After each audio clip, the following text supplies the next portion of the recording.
పర్టికులర్గా ఎప్పుడు కూడా మహిళా రక్షణే దేశ రక్షణగా ఎక్కువగా భావించే వ్యక్తి, మహిళా రక్షణకి పెద్దపీట వేసే వ్యక్తిగా ప్రతిసారి కూడా తన అడ్మినిస్ట్రేషన్లో మహిళల్ని రక్షణగా ఉంచాలి, భద్రతగా ఉంచాలి, భరోసాగా ఉంచాలి.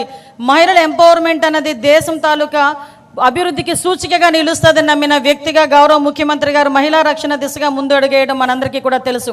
ఈరోజు శక్తి యాప్ని మనం ముందుంచి, అదేవిధంగా శక్తి టీములను ముందుంచి నడిపించడమే కాకుండా ఉమెన్ ప్రొటెక్షన్కి సపరేట్గా ఒక సెల్ని ఏర్పాటు చేసి ఒక ఐజీ ర్యాంకర్ వ్యక్తిని కూడా ఈరోజు దానికి నియంత్రించే పరిస్థితి కూడా ఈరోజు మనందరం కూడా చూస్తున్నాం. ఈ మహిళా రక్షణ విషయంలో ఎక్కడా కూడా ఎటువంటి చిన్న నిర్లక్ష్యానికి గురి కాకుండా మహిళల మీద నేరం చేయాలన్నా, మహిళల మీద అఘాయిత్యం చేయాలన్నా కూడా భయపడే పరిస్థితి ఈరోజు మనందరం కూడా తీసుకొచ్చినందుకు ప్రత్యేకంగా పోలీస్ వ్యవస్థకి కూడా ధన్యవాదాలు తెలియజేసుకుంటున్నా. మీ ఎన్డీఏ కూటమి ప్రభుత్వంలోకి రాగానే, అధికారంలోకి రాగానే అతిపెద్ద సవాల్ గాంజా. ఆ గాంజా ఆంధ్రప్రదేశ్గా మార్చిన గత ప్రభుత్వం నుంచి గాంజా రహిత ఆంధ్రప్రదేశ్గా మార్చడానికి గౌరవ ముఖ్యమంత్రి తాలూకా మానస పుత్రిక